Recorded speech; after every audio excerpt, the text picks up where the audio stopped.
So, when you think of the Golden Gate Bridge, you probably picture this, this incredible masterpiece of engineering, a perfect landmark on a postcard. But its story, it's so much more than that. It's a story of absolutely impossible odds, of fierce opposition, and ultimately, it's a symbol of ambition that was literally born from a national crisis. And that's really the question at the heart of this whole thing, isn't it? Can a nation, right in the middle of its worst economic nightmare, build something that would become this beacon of hope for generations? Well, let's find out.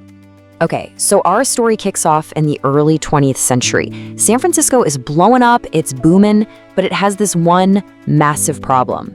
Geographically, it's kind of stuck on an island.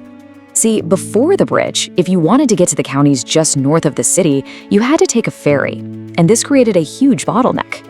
I mean, the trip was slow, the fog and storms made it totally unreliable, and it was seriously holding back the city's growth.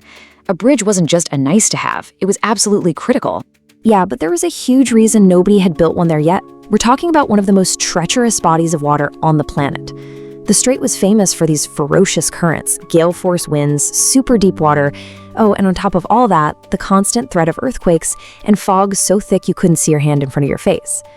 Most engineers at the time just flat out said, nope, can't be done.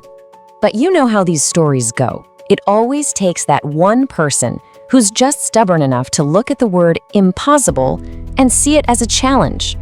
And that person was Joseph Strauss. He was this ambitious engineer from Chicago.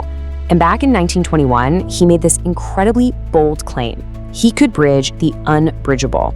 And his price tag? Somewhere around $25 to $30 million, which for the time was just an unbelievable amount of money. Now, you'd think the city would be thrilled, right? Wrong. Strauss immediately got hit with this wall of opposition from literally every direction. You had shipping companies, the military, even early environmental groups. He ended up spending years just fighting legal battles and public doubt, trying to keep this dream from dying. And this is where the story takes this really dramatic, ironic twist. Just when the whole project seemed like it was completely doomed, a national catastrophe ended up being its unlikely savior. Just look at this timeline, it's pretty wild. For almost a decade, the bridge idea is just stuck. Then, 1929, the Great Depression hits, and it plunges the entire nation into chaos.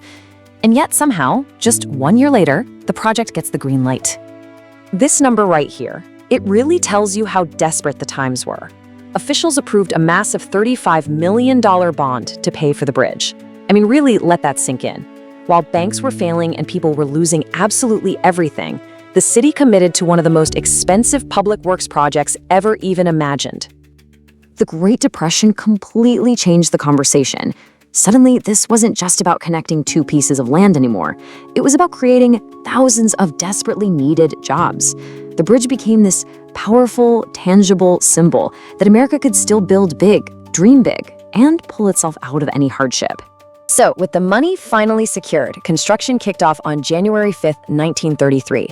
But now, all those theoretical challenges, all those what-ifs, they became a very real and very dangerous daily reality for the workers. And just to give you a sense of the sheer scale we're talking about, the bridge's towers were going to rise 746 feet straight up out of the water. Can you just imagine working at that height with nothing but the churning, freezing Pacific Ocean way down below you? For the workers, the conditions were just brutal. They were constantly fighting these insane high winds, the terrifying risk of a fall into that freezing water, and the constant danger of getting hit by falling rivets or tools. It was, without a doubt, one of the most hazardous construction sites in history. But here's something pretty amazing about Joseph Strauss.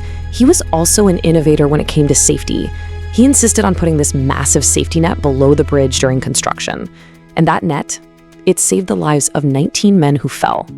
Those survivors formed this grimly humorous club with a name that really says it all, the Halfway to Hell Club. So, after 4 long, treacherous years of construction, the impossible was finally achieved.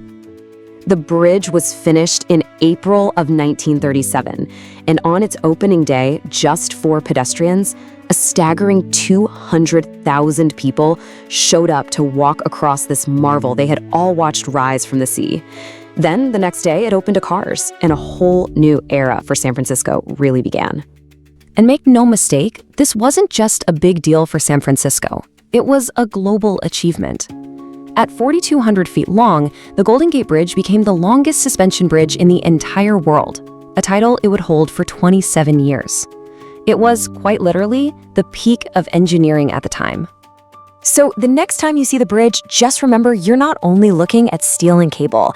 You're looking at a monument to human courage, a masterpiece of engineering, and maybe most importantly, a lasting symbol that even in our absolute darkest times, we are capable of building something truly magnificent.